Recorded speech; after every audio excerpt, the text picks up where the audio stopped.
ಓಂ ಶಾಂತಿ. ಈ ದಿನದ ಮುರಳಿಯ ದಿನಾಂಕವಾಗಿದೆ 5/1/2026. ಪ್ರಾತಃ ಮುರಳಿ ಬಾಪ್ದಾದ ಮಧುಬನ್. ಮಧುರ ಮಕ್ಕಳೇ, ತಂದೆಯ ಶ್ರೀಮತದಿಂದ ನೀವು ಮನುಷ್ಯರಿಂದ ದೇವತೆಗಳಾಗುತ್ತೀರಿ. ಗೀತೆಯ ಜ್ಞಾನ ಮತ್ತು ರಾಜಯೋಗ ನಿಮ್ಮನ್ನು ಸಂಪೂರ್ಣ ಪಾವನರನ್ನಾಗಿ ಮಾಡುತ್ತದೆ.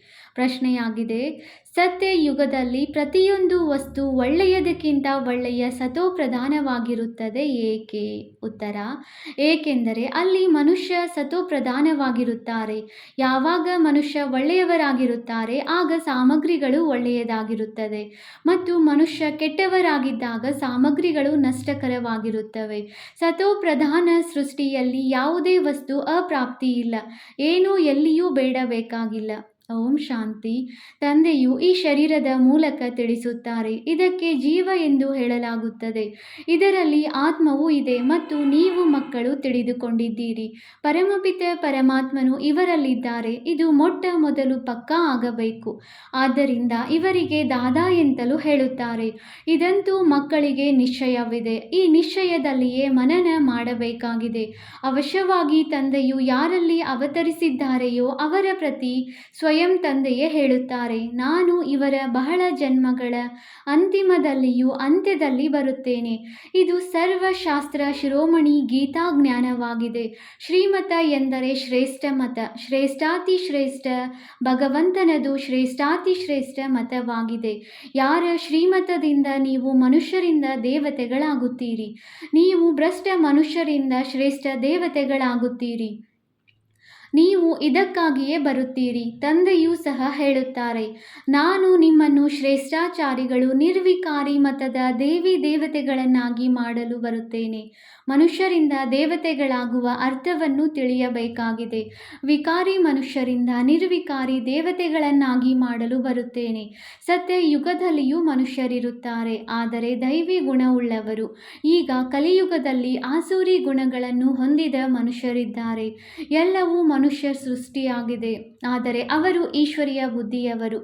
ಇಲ್ಲಿರುವವರು ಆಸುರಿ ಬುದ್ಧಿಯವರಾಗಿದ್ದಾರೆ. ಅಲ್ಲಿ ಜ್ಞಾನ, ಇಲ್ಲಿ ಭಕ್ತಿ ಇದೆ. ಜ್ಞಾನ ಮತ್ತು ಭಕ್ತಿ ಬೇರೆ ಬೇರೆಯಲ್ಲವೇ? ಜ್ಞಾನದ ಪುಸ್ತಕಗಳು ಎಷ್ಟೊಂದಿವೆ ಮತ್ತು ಭಕ್ತಿಯದು ಎಷ್ಟೊಂದಿದೆ. ಜ್ಞಾನ ಸಾಗರನು ತಂದೆಯಾಗಿದ್ದಾರೆ ಅಂದ ಮೇಲೆ ಅವರ ಪುಸ್ತಕವು ಒಂದೇ ಇರಬೇಕು. ಯಾರೆಲ್ಲ ಧರ್ಮ ಸ್ಥಾಪನೆ ಮಾಡುವರೋ ಅವರ ಪುಸ್ತಕವು ಒಂದೇ ಆಗಿರಬೇಕು. ಅದಕ್ಕೆ ಧರ್ಮಗ್ರಂಥವೆಂದು ಹೇಳಲಾಗುತ್ತದೆ. ಮೊದಲ ಧರ್ಮಗ್ರಂಥವು ಗೀತೆಯಾಗಿದೆ, ಶ್ರೀಮದ್ ಭಗವದ್ಗೀತೆ. ಇದನ್ನು ಮಕ್ಕಳು ತಿಳಿದುಕೊಂಡಿದ್ದೀರಿ. ಮೊಟ್ಟ ಮೊದಲನೆಯದು ಆದಿ ಸನಾತನ ದೇವಿ ದೇವತಾ ಧರ್ಮವಾಗಿದೆ, ಹಿಂದೂ ಧರ್ಮವಲ್ಲ.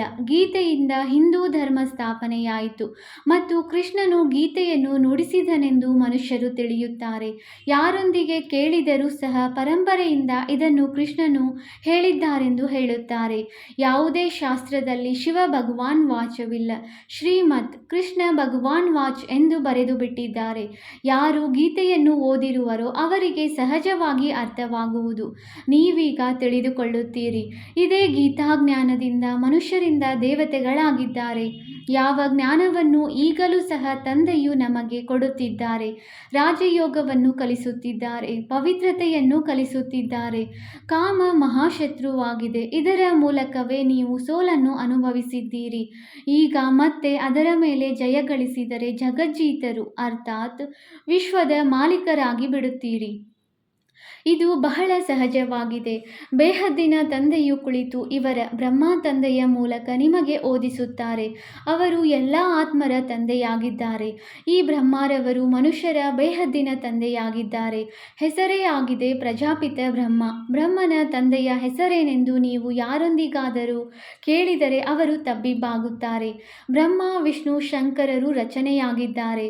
ಈ ಮೂವರಿಗೂ ಯಾರೋ ತಂದೆ ಇರಬೇಕಲ್ಲವೇ? ನೀವು ತೋರಿಸುತ್ತೀರಿ. ಈ ಮೂವರಿಗೆ ತಂದೆಯು ನಿರಾಕಾರ ಶಿವನಾಗಿದ್ದಾರೆ. ಬ್ರಹ್ಮ ವಿಷ್ಣು ಶಂಕರನು ಸೂಕ್ಷ್ಮವತನದ ದೇವತೆಗಳೆಂದು ತೋರಿಸುತ್ತಾರೆ. ಅವರ ಮೇಲೆ ಶಿವನಿದ್ದಾರೆ. ಮಕ್ಕಳಿಗೆ ಗೊತ್ತಿದೆ, ಶಿವ ತಂದೆಯ ಮಕ್ಕಳು ಯಾರೆಲ್ಲ ಆತ್ಮರಿದ್ದಾರೆಯೋ ಅವರಿಗೆ ತಮ್ಮ ಶರೀರವಂತೂ ಇದ್ದೇ ಇರುವುದು. ತಂದೆಯಂತೂ ಸದಾ ನಿರಾಕಾರ ಪರಮಪಿತ ಪರಮಾತ್ಮನಾಗಿದ್ದಾರೆ.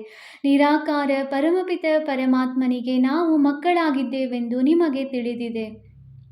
ಪರಮಪಿತ ಪರಮಾತ್ಮನೆಂದು ಆತ್ಮವೇ ಶರೀರದ ಮೂಲಕ ಹೇಳುತ್ತದೆ. ಎಷ್ಟು ಸಹಜ ಮಾತುಗಳಾಗಿವೆ. ಇದಕ್ಕೆ ತಂದೆ ಮತ್ತು ಆಸ್ತಿ ಎಂದು ಹೇಳಲಾಗುತ್ತದೆ. ಯಾರು ಓದಿಸುತ್ತಾರೆ? ಗೀತೆಯ ಜ್ಞಾನವನ್ನು ಯಾರು ತಿಳಿಸಿದರು? ನಿರಾಕಾರ ತಂದೆ. ಅವರಿಗೆ ಯಾವುದೇ ಕಿರೀಟವಿಲ್ಲ.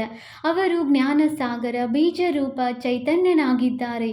ನೀವು ಸಹ ಚೈತನ್ಯ ಆತ್ಮರಾಗಿದ್ದೀರಲ್ಲವೇ? ಎಲ್ಲ ವೃಕ್ಷಗಳ ಆದಿ ಮಧ್ಯ ಅಂತ್ಯವನ್ನು ನೀವು ತಿಳಿದುಕೊಂಡಿದ್ದೀರಿ. ಬಲೆ, ನೀವು ಮಾಲಿಗಳಲ್ಲ. ಆದರೆ ಹೇಗೆ ಬೀಜವನ್ನು ಹಾಕುತ್ತಾರೆ, ಅದರಿಂದ ಹೇಗೆ ವೃಕ್ಷವು ವೃದ್ಧಿಯಾಗುತ್ತದೆ ಎಂಬುದನ್ನು ತಿಳಿದುಕೊಳ್ಳಬಲ್ಲಿರಿ. ಅದಂತೂ ಜಡ ವೃಕ್ಷವಾಗಿದೆ. ಇದು ಚೈತನ್ಯವಾಗಿದೆ. ನೀವಾತ್ಮರಲ್ಲಿ ಜ್ಞಾನವಿದೆ. ಇದು ಮತ್ಯಾರಲ್ಲಿಯೂ ಇರುವುದಿಲ್ಲ. ತಂದೆಯು ಚೈತನ್ಯ ಮನುಷ್ಯ ಸೃಷ್ಟಿಯ ಬೀಜರೂಪನಾಗಿದ್ದಾರೆ ಅಂದ ಮೇಲೆ ವೃಕ್ಷವು ಮನುಷ್ಯರಿಂದಲೇ ಕೂಡಿರಬೇಕಲ್ಲವೇ? ಇದು ಚೈತನ್ಯ ರಚನೆಯಾಗಿದೆ. ರಚಯಿತ ಮತ್ತು ರಚನೆಯಲ್ಲಿ ಅಂತರವಂತೂ ಇದೆಯಲ್ಲವೇ? ಮಾವಿನ ಬೀಜವನ್ನು ಹಾಕಿದರೆ ಮಾವಿನ ಸಸಿಯೇ ಬರುತ್ತದೆ ಮತ್ತು ವೃಕ್ಷವು ಎಷ್ಟು ದೊಡ್ಡದಾಗುತ್ತಾ ಹೋಗುತ್ತದೆ. ಹಾಗೆಯೇ ಮನುಷ್ಯ ರಚನೆಯ ಬೀಜದಿಂದ ಎಷ್ಟೊಂದು ಶಾಖೆಗಳು ಹೊರಡುತ್ತವೆ. ಜಡ ಬೀಜದಲ್ಲಿ ಯಾವುದೇ ಜ್ಞಾನವಿರುವುದಿಲ್ಲ. ಇವರಂತೂ ಚೈತನ್ಯ ಬೀಜ ರೂಪನಾಗಿದ್ದಾರೆ. ಹೇಗೆ ಉತ್ಪತ್ತಿ, ಪಾಲನೆ ಮತ್ತು ವಿನಾಶವಾಗುತ್ತದೆ ಎಂದು ಅವರಲ್ಲಿ ಇಡೀ ಸೃಷ್ಟಿರೂಪಿ ವೃಕ್ಷದ ಜ್ಞಾನವಿದೆ. ಬಹಳ ದೊಡ್ಡ ವೃಕ್ಷವು ಸಮಾಪ್ತಿಯಾಗಿ ಮತ್ತೆ ಇನ್ನೊಂದು ಹೊಸ ವೃಕ್ಷವು ಹೇಗೆ ಎದ್ದು ನಿಲ್ಲುತ್ತದೆ ಎಂಬುದು ಗುಪ್ತ ಮಾತಾಗಿದೆ. ನಿಮಗೆ ಜ್ಞಾನವು ಗುಪ್ತವಾಗಿಯೇ ಸಿಗುತ್ತದೆ. ತಂದೆಯು ಗುಪ್ತವಾಗಿಯೇ ಬಂದಿದ್ದಾರೆ. ಈಗ ಹೊಸ ವೃಕ್ಷದ ನಾಟಿಯಾಗುತ್ತಿದೆ. ಈಗಂತೂ ಎಲ್ಲರೂ ಪತಿತರಾಗಿ ಬಿಟ್ಟಿದ್ದಾರೆ. ಬೀಜದಿಂದ ಮೊದಲನೆಯದಾಗಿ ಯಾವ ಎಲೆಗಳು ಬಂದವೋ ಅವರು ಯಾರಾಗಿದ್ದರು? ಸತ್ಯಯುಗದ ಮೊದಲ ಎಲೆಯೆಂದು ಕೃಷ್ಣನಿಗೆ ಹೇಳಲಾಗುವುದು, ಲಕ್ಷ್ಮೀನಾರಾಯಣರಿಗಲ್ಲ. ಹೊಸ ಎಲೆಯು ಚಿಕ್ಕದಾಗಿರುತ್ತದೆ, ನಂತರ ಅದು ದೊಡ್ಡದಾಗುತ್ತದೆ. ಅಂದಾಗ ಈ ಬೀಜಕ್ಕೆ ಎಷ್ಟೊಂದು ಮಹಿಮೆ ಇದೆ. ಇವರಂತೂ ಚೈತನ್ಯನಲ್ಲವೇ? ಮತ್ತೆ ಎಲೆಗಳು ಹೊರಡುತ್ತವೆ. ಅವರಿಗೆ ಬಹಳ ಮಹಿಮೆಯಾಗುತ್ತದೆ. ನೀವೀಗ ದೇವಿ ದೇವತೆಗಳಾಗುತ್ತಿದ್ದೀರಿ. ದೈವಿ ಗುಣಗಳನ್ನು ಧಾರಣೆ ಮಾಡಿಕೊಳ್ಳುತ್ತಿದ್ದೀರಿ. ಮೂಲ ಮಾತೇ ಇದಾಗಿದೆ. ದೈವಿ ಗುಣಗಳನ್ನು ನಾವು ಧಾರಣೆ ಮಾಡಬೇಕು. ಇವರ ತರಹ ನಾವು ಆಗಬೇಕಾಗಿದೆ. ಚಿತ್ರಗಳು ಇವೆ. ಚಿತ್ರಗಳು ಇಲ್ಲದೆ ಹೋದರೆ ಬುದ್ಧಿಯಲ್ಲಿ ಜ್ಞಾನವೇ ಬರುವುದಿಲ್ಲ. ಈ ಚಿತ್ರಗಳು ಬಹಳ ಉಪಯೋಗಕ್ಕೆ ಬರುತ್ತವೆ. ಭಕ್ತಿ ಮಾರ್ಗದಲ್ಲಿ ಈ ಚಿತ್ರಗಳಿಗೂ ಪೂಜೆ ನಡೆಯುತ್ತದೆ ಮತ್ತು ಜ್ಞಾನ ಮಾರ್ಗದಲ್ಲಿ ನಾವು ಈ ರೀತಿಯಾಗಬೇಕೆಂದು ಈ ಚಿತ್ರಗಳಿಂದ ನಿಮಗೆ ಜ್ಞಾನ ಸಿಗುತ್ತದೆ. ಭಕ್ತಿ ಮಾರ್ಗದಲ್ಲಿ ನಾವೇ ಈ ರೀತಿಯಾಗಬೇಕೆಂಬುದನ್ನು ಅವರು ತಿಳಿದುಕೊಳ್ಳುವುದಿಲ್ಲ. ಭಕ್ತಿ ಮಾರ್ಗದಲ್ಲಿ ಎಷ್ಟೊಂದು ಮಂದಿರಗಳಾಗುತ್ತವೆ. ಎಲ್ಲರಿಗಿಂತ ಹೆಚ್ಚು ಯಾರ ಮಂದಿರಗಳಾಗುತ್ತವೆ? ಯಾರು ಬೀಜರೂಪನಾಗಿದ್ದಾರೆ ಆ ಶಿವತಂದೆಯ ಮಂದಿರಗಳೇ ಹೆಚ್ಚು ತಯಾರಾಗುತ್ತವೆ. ಅವರ ನಂತರ ಮೊದಲ ರಚನೆಯ ಮಂದಿರಗಳು ನಿರ್ಮಾಣವಾಗುತ್ತದೆ. ಮೊದಲ ರಚನೆಯು ಈ ಲಕ್ಷ್ಮೀನಾರಾಯಣರಾಗಿದ್ದಾರೆ. ಶಿವನ ನಂತರ ಎಲ್ಲರಿಗಿಂತ ಹೆಚ್ಚು ಪೂಜೆಯು ಇವರಿಗೆ ನಡೆಯುತ್ತದೆ. ಮಾತೆಯರಂತೂ ಜ್ಞಾನವನ್ನು ತಿಳಿಸುತ್ತೀರಿ, ಅವರ ಪೂಜೆಯಾಗುವುದಿಲ್ಲ. ಓದಿಸುತ್ತೀರಲ್ಲವೇ? ತಂದೆಯು ನಿಮಗೆ ಓದಿಸುತ್ತಾರೆ. ನೀವು ಯಾರದೇ ಪೂಜೆ ಮಾಡುವುದಿಲ್ಲ. ಓದಿಸುವವರಿಗೂ ಈಗ ಪೂಜೆ ಮಾಡುವಂತಿಲ್ಲ. ನೀವು ಯಾವಾಗ ಓದಿ ಮತ್ತೆ ಅವಿದ್ಯಾವಂತರಾಗುವಿರೋ ಆಗ ಪೂಜೆಯಾಗುವುದು. ನೀವೇ ದೇವಿ ದೇವತೆಗಳಾಗುತ್ತೀರಿ. ನಿಮಗೆ ತಿಳಿದಿದೆ, ಯಾರು ನಮ್ಮನ್ನು ಇಷ್ಟು ಶ್ರೇಷ್ಠರನ್ನಾಗಿ ಮಾಡುವರೋ ಅವರ ಪೂಜೆಯು ನಡೆಯುವುದು ಮತ್ತು ನಂಬರ್ ವಾರ್ ನಮ್ಮ ಪೂಜೆಯು ನಡೆಯುತ್ತದೆ. ಕ್ರಮೇಣವಾಗಿ ಪಂಚತತ್ವಗಳಿಗೂ ಪೂಜೆ ಮಾಡತೊಡಗುತ್ತಾರೆ. ಶರೀರವು ಪಂಚತತ್ವಗಳಿಂದಾಗಿದೆಯಲ್ಲವೇ? ಪಂಚತತ್ವಗಳಿಗಾದರೂ ಪೂಜೆ ಮಾಡಿ ಅಥವಾ ಶರೀರದ ಪೂಜೆಯನ್ನಾದರೂ ಮಾಡಿ ಒಂದೇ ಆಗಿಬಿಡುತ್ತದೆ. ಈ ಜ್ಞಾನವಂತೂ ಬುದ್ಧಿಯಲ್ಲಿದೆ. ಈ ಲಕ್ಷ್ಮೀನಾರಾಯಣರು ಇಡೀ ವಿಶ್ವದ ಮಾಲೀಕರಾಗಿದ್ದರು. ಹೊಸ ಸೃಷ್ಟಿಯಲ್ಲಿ ಈ ದೇವಿ ದೇವತೆಗಳ ರಾಜ್ಯವಿತ್ತು. ಆದರೆ ಅವರು ಯಾವಾಗ ಇದ್ದರು ಎಂಬುದನ್ನು ತಿಳಿದುಕೊಂಡಿಲ್ಲ. ಲಕ್ಷಾಂತರ ವರ್ಷಗಳೆಂದು ಹೇಳಿಬಿಡುತ್ತಾರೆ. ಲಕ್ಷಾಂತರ ವರ್ಷಗಳ ಮಾತು ಯಾರ ಬುದ್ಧಿಯಲ್ಲಿಯೂ ನಿಲ್ಲಲು ಸಾಧ್ಯವಿಲ್ಲ. ಈಗ ನಿಮಗೆ ಸ್ಮೃತಿ ಇದೆ. ನಾವು ಇಂದಿಗೆ 5,000 ವರ್ಷಗಳ ಮೊದಲು ಆದಿ ಸನಾತನ ದೇವಿ ದೇವತಾ ಧರ್ಮದವರಾಗಿದ್ದೆವು. ದೇವಿ ದೇವತಾ ಧರ್ಮದವರು ಮತ್ತೆ ಅನ್ಯ ಧರ್ಮಗಳಲ್ಲಿ ಮತಾಂತರಗೊಂಡಿದ್ದಾರೆ. ಹಿಂದೂ ಧರ್ಮವೆಂದು ಹೇಳುವಂತಿಲ್ಲ. ಆದರೂ ಪತಿತರಾಗಿರುವ ಕಾರಣ ತಮ್ಮನ್ನು ದೇವಿ ದೇವತೆಗಳೆಂದು ಹೇಳಿಕೊಳ್ಳುವುದು ಶೋಭಿಸುವುದಿಲ್ಲ. ಅಪವಿತ್ರರಿಗೆ ದೇವಿ ದೇವತೆಗಳೆಂದು ಹೇಳಲು ಸಾಧ್ಯವಿಲ್ಲ. ಮನುಷ್ಯರು ಪವಿತ್ರ ದೇವಿಯರ ಪೂಜೆ ಮಾಡುತ್ತಾರೆ ಅಂದ ಮೇಲೆ ಸ್ವಯಂ ಅಪವಿತ್ರರಾಗಿದ್ದಾರೆ. ಆದ್ದರಿಂದ ಪವಿತ್ರರ ಮುಂದೆ ತಲೆಬಾಗಬೇಕಾಗುತ್ತದೆ. ಭಾರತದಲ್ಲಿ ವಿಶೇಷವಾಗಿ ಕನ್ಯೆಯರಿಗೆ ನಮನ ಮಾಡುತ್ತಾರೆ, ಕುಮಾರರಿಗೆ ನಮಿಸುವುದಿಲ್ಲ. ಕನ್ಯೆಯರಿಗೆ ಸ್ತ್ರೀಯರಿಗೆ ನಮಸ್ಕರಿಸುತ್ತಾರೆ, ಪುರುಷರಿಗೆ ಏಕೆ ನಮಿಸುವುದಿಲ್ಲ? ಈ ಸಮಯದಲ್ಲಿ ಜ್ಞಾನವು ಮೊದಲು ಮಾತೆಯರಿಗೆ ಸಿಗುತ್ತದೆ. ತಂದೆಯು ಇವರಲ್ಲಿ ಪ್ರವೇಶ ಮಾಡುತ್ತಾರೆ. ಇದನ್ನು ಸಹ ತಿಳಿದುಕೊಂಡಿದ್ದೀರಿ. ಅವಶ್ಯವಾಗಿ ಇವರು ಜ್ಞಾನದ ದೊಡ್ಡ ನದಿಯಾಗಿದ್ದಾರೆ, ಜ್ಞಾನ ನದಿಯೂ ಆಗಿದ್ದಾರೆ ಮತ್ತು ಪುರುಷನೂ ಆಗಿದ್ದಾರೆ. ಇದು ಎಲ್ಲದಕ್ಕಿಂತ ದೊಡ್ಡ ನದಿಯಾಗಿದೆ. ಬ್ರಹ್ಮಪುತ್ರ ನದಿಯು ಎಲ್ಲದಕ್ಕಿಂತ ದೊಡ್ಡದಾಗಿದೆ. ಇದು ಕಲ್ಕತ್ತಾದ ಕಡೆ ಸಾಗರದಲ್ಲಿ ಹೋಗಿ ಸೇರುತ್ತದೆ. ಅಲ್ಲಿ ಮೇಳವೂ ಆಗುತ್ತದೆ. ಆದರೆ ಇದು ಆತ್ಮರು ಮತ್ತು ಪರಮಾತ್ಮನ ಮೇಳವೆಂದು ಅವರಿಗೆ ಗೊತ್ತಿಲ್ಲ. ಅದಂತೂ ನೀರಿನ ನದಿಯಾಗಿದೆ. ಯಾವುದಕ್ಕೆ ಬ್ರಹ್ಮಪುತ್ರ ಎಂದು ಹೆಸರನ್ನಿಟ್ಟಿದ್ದಾರೆ? ಅವರಂತೂ ಬ್ರಹ್ಮನೆಂದು ಈಶ್ವರನಿಗೆ ಹೇಳಿದ್ದಾರೆ. ಆದ್ದರಿಂದ ಬ್ರಹ್ಮಪುತ್ರ ನದಿಯನ್ನು ಬಹಳ ಪಾವನವೆಂದು ತಿಳಿಯುತ್ತಾರೆ. ದೊಡ್ಡ ನದಿಯಾಗಿದ್ದರೆ ಅದು ಪವಿತ್ರವಾಗಿಯೂ ಇರುವುದು. ವಾಸ್ತವದಲ್ಲಿ ಪತಿತ ಪಾವನಿ ಎಂದು ಗಂಗೆಗೆ ಅಲ್ಲ, ಬ್ರಹ್ಮಪುತ್ರ ನದಿಗೆ ಹೇಳಲಾಗುವುದು. ಮೇಳವು ಇಲ್ಲಿಯೇ ಸೇರುತ್ತದೆ. ಅಂದರೆ ಇದು ಸಾಗರ ಮತ್ತು ಬ್ರಹ್ಮ ನದಿಯ ಮೇಳವಾಗಿದೆ. ಬ್ರಹ್ಮರವರ ಮೂಲಕ ಹೇಗೆ ರಚನೆಯಾಗುತ್ತದೆ ಎಂಬುದು ಗುಹ್ಯ ತಿಳಿದುಕೊಳ್ಳುವ ಮಾತುಗಳಾಗಿವೆ.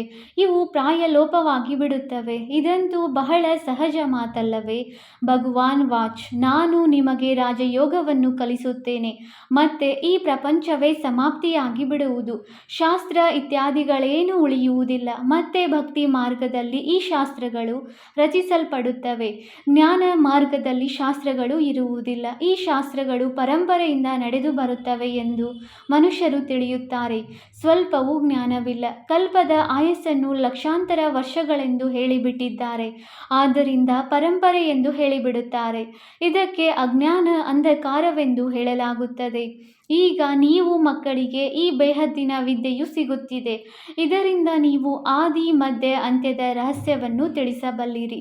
ನಿಮಗೆ ಈ ದೇವಿ ದೇವತೆಗಳ ಪೂರ್ಣ ಚರಿತ್ರೆ ಭೂಗೋಳವು ತಿಳಿದಿದೆ. ಇವರು ಪವಿತ್ರ ಪ್ರವೃತ್ತಿ ಮಾರ್ಗದ ಪೂಜ್ಯರಾಗಿದ್ದಾರೆ. ಈಗ ಪೂಜಾರಿ ಪತಿತರಾಗಿದ್ದಾರೆ. ಸತ್ಯ ಯುಗದಲ್ಲಿ ಪವಿತ್ರ ಪ್ರವೃತ್ತಿ ಮಾರ್ಗವಿರುತ್ತದೆ. ಇಲ್ಲಿ ಕಲಿಯುಗದಲ್ಲಿ ಅಪವಿತ್ರ ಪ್ರವೃತ್ತಿ ಮಾರ್ಗವಿದೆ. ನಂತರ ನಿವೃತ್ತಿ ಮಾರ್ಗವಾಗುತ್ತದೆ. ಅದು ಸಹ ಡ್ರಾಮಾದಲ್ಲಿದೆ. ಅದಕ್ಕೆ ಸನ್ಯಾಸ ಧರ್ಮವೆಂದು ಹೇಳಲಾಗುತ್ತದೆ. ಗೃಹಸ್ಥದ ಸನ್ಯಾಸ ಮಾಡಿ ಕಾಡಿಗೆ ಹೊರಟು ಹೋಗುತ್ತಾರೆ. ಅದು ಹದ್ದಿನ ಸನ್ಯಾಸವಾಗಿದೆ. ಇರುವುದಂತೂ ಇದೇ ಹಳೆಯ ಪ್ರಪಂಚದಲ್ಲಿಯೇ ಅಲ್ಲವೇ? ನೀವೀಗ ತಿಳಿದುಕೊಳ್ಳುತ್ತೀರಿ. ನಾವು ಸಂಗಮ ಯುಗದಲ್ಲಿದ್ದೇವೆ, ಮತ್ತೆ ಹೊಸ ಪ್ರಪಂಚದಲ್ಲಿ ಹೋಗುತ್ತೇವೆ. ನಿಮಗೆ ತಿಥಿ ತಾರೀಕು ಗಳಿಗೆಯ ಸಹಿತವಾಗಿ ಎಲ್ಲವೂ ತಿಳಿದಿದೆ. ಅವರಂತೂ ಕಲ್ಪದ ಆಯಸ್ಸನ್ನು ಲಕ್ಷಾಂತರ ವರ್ಷ ಎಂದು ಹೇಳಿಬಿಡುತ್ತಾರೆ. ಇದರ ಪೂರ್ಣ ಲೆಕ್ಕವನ್ನು ತೆಗೆಯಬಹುದಾಗಿದೆ. ಲಕ್ಷಾಂತರ ವರ್ಷಗಳ ಮಾತು ನೆನಪು ಮಾಡಿಕೊಳ್ಳುವುದಕ್ಕೂ ಸಾಧ್ಯವಿಲ್ಲ. ನೀವೀಗ ತಿಳಿದುಕೊಂಡಿದ್ದೀರಿ. ತಂದೆಯು ಯಾರಾಗಿದ್ದಾರೆ, ಹೇಗೆ ಬರುತ್ತಾರೆ, ಯಾವ ಕರ್ತವ್ಯ ಮಾಡುತ್ತಾರೆ. ನೀವು ಎಲ್ಲರ ಕರ್ತವ್ಯವನ್ನು, ಜನ್ಮ ಪತ್ರಿಯನ್ನು ಅರಿತುಕೊಂಡಿದ್ದೀರಿ. ಬಾಕಿ ವೃಕ್ಷದ ಎಲೆಗಳಂತೂ ಬಹಳಷ್ಟು ಇರುತ್ತವೆ. ಅದನ್ನು ಎಣಿಕೆ ಮಾಡಲು ಸಾಧ್ಯವಿಲ್ಲ. ಈ ಬೇಹದ್ದಿನ ಸೃಷ್ಟಿರೂಪಿ ವೃಕ್ಷದ ಎಲೆಗಳು ಎಷ್ಟಿವೆ? 5,000 ವರ್ಷಗಳಲ್ಲಿ ಇಷ್ಟೊಂದು ಕೋಟ್ಯಾಂತರ ಜನಸಂಖ್ಯೆ ಇದೆ ಅಂದ ಮೇಲೆ ಇನ್ನೂ ಲಕ್ಷಾಂತರ ವರ್ಷಗಳಲ್ಲಿ ಇನ್ನೆಷ್ಟು ಜನಸಂಖ್ಯೆಯಾಗಬಹುದು? ಭಕ್ತಿ ಮಾರ್ಗದಲ್ಲಿ ತೋರಿಸುತ್ತಾರೆ. ಸತ್ಯಯುಗವು ಇಷ್ಟು ವರ್ಷಗಳು, ತ್ರೇತಾ ಇಷ್ಟು ವರ್ಷಗಳು, ದ್ವಾಪರ ಯುಗವು ಇಷ್ಟು ವರ್ಷಗಳು ಇವೆ ಎಂದು ಬರೆಯಲ್ಪಟ್ಟಿದೆ. ತಂದೆಯು ಕುಳಿತು ನೀವು ಮಕ್ಕಳಿಗೆ ಇದೆಲ್ಲ ರಹಸ್ಯಗಳನ್ನು ತಿಳಿಸುತ್ತಾರೆ. ಮಾವಿನ ಬೀಜವನ್ನು ನೋಡಿದಾಗ ಮಾವಿನ ವೃಕ್ಷವೇ ಸನ್ಮುಖದಲ್ಲಿ ಬರುತ್ತದೆಯಲ್ಲವೇ? ಈಗ ಮನುಷ್ಯ ಸೃಷ್ಟಿಯ ಬೀಜರೂಪವನ್ನು ನಿಮ್ಮ ಸನ್ಮುಖದಲ್ಲಿದ್ದಾರೆ. ನಿಮಗೆ ಅವರೇ ಕುಳಿತು ವೃಕ್ಷದ ರಹಸ್ಯವನ್ನು ತಿಳಿಸುತ್ತಾರೆ. ಏಕೆಂದರೆ ಚೈತನ್ಯನಾಗಿದ್ದಾರೆ. ತಿಳಿಸುತ್ತಾರೆ, ನಮ್ಮದು ಇದು ತಲೆ ಕೆಳಕಾದ ವೃಕ್ಷವಾಗಿದೆ. ನೀವು ಸಹ ಇದನ್ನು ತಿಳಿಸಬಹುದು. ಈ ಪ್ರಪಂಚದಲ್ಲಿ ಏನೆಲ್ಲ ಜಡ ಹಾಗೂ ಚೈತನ್ಯವಿದೆಯೋ ಎಲ್ಲವೂ ಚಾಚೂ ತಪ್ಪದೆ ಪುನರಾವರ್ತನೆಯಾಗುವುದು. ಈಗ ಎಷ್ಟೊಂದು ವೃದ್ಧಿ ಹೊಂದುತ್ತಿರುತ್ತಾರೆ. ಸತ್ಯಯುಗದಲ್ಲಿ ಇಷ್ಟೊಂದು ಇರಲು ಸಾಧ್ಯವಿಲ್ಲ. ಇಂತಹ ವಸ್ತು ಆಸ್ಟ್ರೇಲಿಯಾದಿಂದ, ಜಪಾನಿನಿಂದ ಬಂದಿತೆಂದು ಹೇಳುತ್ತಾರೆ. ಸತ್ಯಯುಗದಲ್ಲಿ ಜಪಾನ್, ಆಸ್ಟ್ರೇಲಿಯಾ ಮೊದಲಾದವುಗಳು ಇರಲಿಲ್ಲ. ಡ್ರಾಮಾ ಅನುಸಾರ ಅಲ್ಲಿನ ವಸ್ತುಗಳು ಇಲ್ಲಿಗೆ ಆಮದು ಮಾಡಿಕೊಳ್ಳುತ್ತಾರೆ. ಅಮೆರಿಕಾದಿಂದ ಗೋಧಿಯು ಬರುತ್ತದೆ. ಸತ್ಯಯುಗದಲ್ಲಿ ಎಲ್ಲಿಂದಲೂ ಬರುವುದಿಲ್ಲ. ಅಲ್ಲಂತೂ ಒಂದೇ ಧರ್ಮವಿರುತ್ತದೆ. ಇಲ್ಲಾದರೆ ಧರ್ಮಗಳು ವೃದ್ಧಿಯಾಗುತ್ತಿರುತ್ತದೆ. ಆದ್ದರಿಂದ ಅವರ ಜೊತೆ ಎಲ್ಲ ವಸ್ತುಗಳು ತಯಾರಾಗುತ್ತಾ ಇರುತ್ತವೆ. ಸತ್ಯಯುಗದಲ್ಲಿ ಏನನ್ನೂ ಎಲ್ಲಿಂದಲೂ ತರಿಸುವುದಿಲ್ಲ. ಈಗ ನೋಡಿ, ಎಲ್ಲೆಲ್ಲಿಂದ ತರಿಸುತ್ತಾರೆ. ಮನುಷ್ಯರು ಕೊನೆಯಲ್ಲಿ ವೃದ್ಧಿ ಹೊಂದುತ್ತಾ ಹೋಗುತ್ತಿದ್ದಾರೆ. ಸತ್ಯಯುಗದಲ್ಲಿ ಯಾವುದೇ ಅಪ್ರಾಪ್ತ ವಸ್ತುವು ಇರುವುದಿಲ್ಲ. ಅಲ್ಲಿನ ಪ್ರತಿ ವಸ್ತು ಸತೋಪ್ರಧಾನ, ಬಹಳ ಚೆನ್ನಾಗಿರುತ್ತದೆ. ಮನುಷ್ಯರೇ ಸತೋಪ್ರಧಾನರಾಗಿರುತ್ತಾರೆ. ಮನುಷ್ಯರು ಚೆನ್ನಾಗಿದ್ದಾಗ ಸಾಮಗ್ರಿಗಳು ಚೆನ್ನಾಗಿರುತ್ತವೆ. ಕೆಟ್ಟ ಮನುಷ್ಯರಾದಾಗ ಸಾಮಗ್ರಿಗಳು ನಷ್ಟದಾಯಕವಾಗುತ್ತದೆ. ವಿಜ್ಞಾನದ ಮುಖ್ಯ ವಸ್ತು ಅಣ್ವಸ್ತ್ರಗಳಾಗಿವೆ. ಇದರಿಂದ ಇಡೀ ಪ್ರಪಂಚವೇ ವಿನಾಶವಾಗುತ್ತದೆ. ಅದನ್ನು ಹೇಗೆ ತಯಾರಿಸಬಹುದು? ಅದನ್ನು ತಯಾರಿಸುವ ಆತ್ಮನಲ್ಲಿ ಡ್ರಾಮಾ ಅನುಸಾರ ಮೊದಲೇ ಆ ಜ್ಞಾನವಿರುತ್ತದೆ. ಸಮಯ ಬಂದಾಗ ಆ ಜ್ಞಾನವು ಅವರಲ್ಲಿ ಇಮರ್ಜ್ ಆಗುತ್ತದೆ. ಯಾರಲ್ಲಿ ಆ ಜ್ಞಾನವಿರುವುದೋ ಆಗಲೇ ಕೆಲಸ ಮಾಡುತ್ತಾರೆ ಮತ್ತು ಅನ್ಯರಿಗೆ ಕಲಿಸುತ್ತಾರೆ. ಕಲ್ಪವು ಯಾವ ಪಾತ್ರವನ್ನು ಅಭಿನಯಿಸಿದ್ದಾರೆಯೋ ಅದೇ ನಡೆಯುತ್ತಿರುತ್ತದೆ. ನೀವೀಗ ಎಷ್ಟೊಂದು ಜ್ಞಾನಪೂರ್ಣರಾಗಿರುತ್ತೀರಿ. ಇದಕ್ಕಿಂತ ಹೆಚ್ಚು ಜ್ಞಾನವು ಮತ್ಯಾವುದೂ ಇಲ್ಲ. ಈ ಜ್ಞಾನದಿಂದ ನೀವು ದೇವತೆಗಳಾಗಿ ಬಿಡುತ್ತೀರಿ. ಇದಕ್ಕಿಂತ ಶ್ರೇಷ್ಠ ಜ್ಞಾನವು ಮತ್ಯಾವುದೂ ಇಲ್ಲ. ಅದು ಮಾಯೆಯ ಜ್ಞಾನವಾಗಿದೆ. ಅದರಿಂದ ವಿನಾಶವಾಗುತ್ತದೆ. ಈ ವಿಜ್ಞಾನಿಗಳು ಚಂದ್ರಗ್ರಹಕ್ಕೆ ಹೋಗಿ ಸಂಶೋಧನೆ ನಡೆಸುತ್ತಾರೆ. ಆದರೆ ನಿಮಗಾಗಿ ಯಾವುದು ಹೊಸ ಮಾತಲ್ಲ. ಇದೆಲ್ಲವೂ ಮಾಯೆಯ ಆಡಂಬರವಾಗಿದೆ. ಬಹಳ ಶೋ ಮಾಡುತ್ತಾರೆ. ಬಹಳ ಆಳದಲ್ಲಿ ಹೋಗುತ್ತಾರೆ. ಬುದ್ಧಿಯನ್ನು ಬಹಳ ಓಡಿಸುತ್ತಾರೆ. ಏನಾದರೂ ಕಮಾಲ್ ಮಾಡಿ ತೋರಿಸಬೇಕು ಎಂದು ಬಹಳ ಚಮತ್ಕಾರ ಮಾಡುವುದರಿಂದ ಮತ್ತೆ ಅದು ನಷ್ಟವೇ ಆಗುತ್ತದೆ. ಏನೇನನ್ನೋ ತಯಾರಿಸುವವರಿಗೆ ಗೊತ್ತಿದೆ ಇದರಿಂದ ಈ ವಿನಾಶವಾಗುವುದು ಎಂದು. ಒಳ್ಳೆಯದು. ಮಧುರಾತಿ ಮಧುರ ಅಗಲಿ ಹೋಗಿ ಮರಳಿ ಸಿಕ್ಕಿರುವ ಮಕ್ಕಳ ಪ್ರತಿ ಮಾತಾಪಿತ ಬಾಪ್ದಾದಾರವರ ನೆನಪು, ಪ್ರೀತಿ ಹಾಗೂ ಸುಪ್ರಭಾತ. ಆತ್ಮಿಕ ಮಕ್ಕಳಿಗೆ ಆತ್ಮಿಕ ತಂದೆಯ ನಮಸ್ತೆ. ನಾವು ಆತ್ಮಿಕ ಮಕ್ಕಳಿಂದ ಆತ್ಮಿಕ ತಂದೆಗೆ ನೆನಪು, ಪ್ರೀತಿ ಹಾಗೂ ನಮಸ್ತೆ ನಮಸ್ತೆ ನಮಸ್ತೆ. ಧಾರಣೆಗಾಗಿ ಮುಖ್ಯ ಸಾರ. Point number 1. ಗುಪ್ತ ಜ್ಞಾನದ ಸ್ಮರಣೆ ಮಾಡಿ ಹರ್ಷಿತರಾಗಿರಬೇಕಾಗಿದೆ. ದೇವತೆಗಳ ಚಿತ್ರಗಳನ್ನು ಸನ್ಮುಖದಲ್ಲಿ ನೋಡುತ್ತಾ ಅವರಿಗೆ ವಂದನೆ ನಮಸ್ಕಾರಗಳನ್ನು ಮಾಡುವ ಬದಲು ಅವರಂತೆ ಆಗಲು ದೈವಿ ಗುಣಗಳನ್ನು ಧಾರಣೆ ಮಾಡಿಕೊಳ್ಳಬೇಕು. Point number 2. ಸೃಷ್ಟಿಯ ಬೀಜರೂಪ ತಂದೆ ಮತ್ತು ಅವರ ಚೈತನ್ಯ ರಚನೆಯನ್ನು ತಿಳಿದುಕೊಂಡು ಜ್ಞಾನಪೂರ್ಣರಾಗಬೇಕು. ಈ ಜ್ಞಾನಕ್ಕಿಂತ ಹೆಚ್ಚು ಬೇರೆ ಯಾವ ಜ್ಞಾನವಿರಲು ಸಾಧ್ಯವಿಲ್ಲ. ಈ ನಶೆಯಲ್ಲಿರಬೇಕು. ವರದಾನ: ಒಬ್ಬ ತಂದೆಯ ಹೊರತು ಮತ್ಯಾರೂ ಇಲ್ಲ. ಈ ಪಾಠದ ಸ್ಮೃತಿಯಿಂದ ಏಕರಸ ಸ್ಥಿತಿಯನ್ನಾಗಿ ಮಾಡಿಕೊಳ್ಳುವಂತಹ ಶ್ರೇಷ್ಠ ಆತ್ಮಾಭವ. ಒಬ್ಬ ತಂದೆಯ ಹೊರತು ಮತ್ಯಾರೂ ಇಲ್ಲ. ಈ ಪಾಠವನ್ನು ನಿರಂತರವೂ ನೆನಪಿರಲಿ. ಇದರಿಂದ ಸ್ಥಿತಿಯು ಏಕರಸವಾಗಿ ಬಿಡುವುದು. ಏಕೆಂದರೆ ಜ್ಞಾನವಂತೂ ಸಂಪೂರ್ಣ ಸಿಕ್ಕಿದೆ. ಅಪಾರ ಜ್ಞಾನ ರತ್ನಗಳಿವೆ. ಆದರೆ ಜ್ಞಾನ ರತ್ನಗಳಿದ್ದರೂ ಬಿಂದುವಿನ ರೂಪದಲ್ಲಿರಬೇಕು. ಯಾರು ಯಾವುದೇ ಸಮಯದಲ್ಲಿ ಕೆಳಗೆ ಎಳೆಯುತ್ತಿದ್ದರೂ ಬಿಂದುವಿನ ರೂಪದಲ್ಲಿರುವುದು ಆ ಸಮಯದ ಚಮತ್ಕಾರವಾಗಿದೆ. ಕೆಲವೊಮ್ಮೆ ಮಾತುಗಳು ಕೆಳಗೆ ಎಳೆಯುತ್ತವೆ. ಕೆಲವೊಮ್ಮೆ ಯಾವುದಾದರೂ ವ್ಯಕ್ತಿ, ಕೆಲವೊಮ್ಮೆ ಯಾವುದಾದರೂ ವಸ್ತು, ಕೆಲವೊಮ್ಮೆ ವಾಯುಮಂಡಲವೇ. ಇದಂತೂ ಅವಶ್ಯವಾಗಿ ಆಗುವುದು. ಆದರೆ ಸೆಕೆಂಡಿನಲ್ಲಿ ಈ ವಿಸ್ತಾರವೇ ಸಮಾಪ್ತಿಯಾಗಿ ಏಕರಸ ಸ್ಥಿತಿ ಇರಬೇಕು. ಹೀಗಿದ್ದಾಗ ಶ್ರೇಷ್ಠ ಆತ್ಮಭವದ ವರದಾನಿ ಎಂದು ಹೇಳಲಾಗುತ್ತದೆ. ಸ್ಲೋಗನ್: ಜ್ಞಾನದ ಶಕ್ತಿಯನ್ನು ಧಾರಣೆ ಮಾಡಿಕೊಳ್ಳುತ್ತೀರೆಂದರೆ ವಿಘ್ನವು ಯುದ್ಧ ಮಾಡುವುದಕ್ಕೆ ಬದಲು ಸೋಲನ್ನು ಅನುಭವಿಸುತ್ತದೆ. ಅವ್ಯಕ್ತ ಸೂಚನೆಗಳು: ಈ ಅವ್ಯಕ್ತ ಮಾಸದಲ್ಲಿ ಬಂಧನ ಮುಕ್ತರಾಗಿ ಜೀವನ್ಮುಕ್ತ ಸ್ಥಿತಿಯ ಅನುಭವ ಮಾಡಿರಿ. ಈಗ ನೀವು ಎಲ್ಲರೂ ಈ ರೀತಿ ಮುಕ್ತರಾಗಿ ಮಾಸ್ಟರ್ ಮುಕ್ತಿದಾತರಾದರೆ ಎಲ್ಲ ಆತ್ಮಗಳು, ಪ್ರಕೃತಿ, ಭಕ್ತರು ಬಂಧನ ಮುಕ್ತರಾಗುವಂತೆ ಮಾಡಿರಿ. ಈಗ ಬ್ರಹ್ಮ ತಂದೆಗೆ ಈ ಒಂದೇ ವಿಷಯದ ದಿನಾಂಕದ ಬಗ್ಗೆ ಸದಾ ಚಿಂತೆ ಇರುತ್ತದೆ. ನನ್ನ ಪ್ರತಿಯೊಬ್ಬ ಮಕ್ಕಳು ಯಾವಾಗ ಜೀವನ್ಮುಕ್ತರಾಗುವರು ಎಂದು. ಹೀಗೆ ಅರ್ಥ ಮಾಡಿಕೊಳ್ಳಬಾರದು ಅಂತಿಮದಲ್ಲಿ ಜೀವನ್ಮುಕ್ತರಾಗುತ್ತೇವೆ ಎಂದು ಅಲ್ಲ. ಬಹುಕಾಲದಿಂದ ಜೀವನ್ಮುಕ್ತ ಸ್ಥಿತಿಯ ಅಭ್ಯಾಸ ಮಾಡುವುದೇ ಬಹುಕಾಲ ಜೀವನ್ಮುಕ್ತ ರಾಜ್ಯ ಭಾಗ್ಯದ ಹಕ್ಕುದಾರರನ್ನಾಗಿ ಮಾಡುತ್ತದೆ. ಓಂ ಶಾಂತಿ.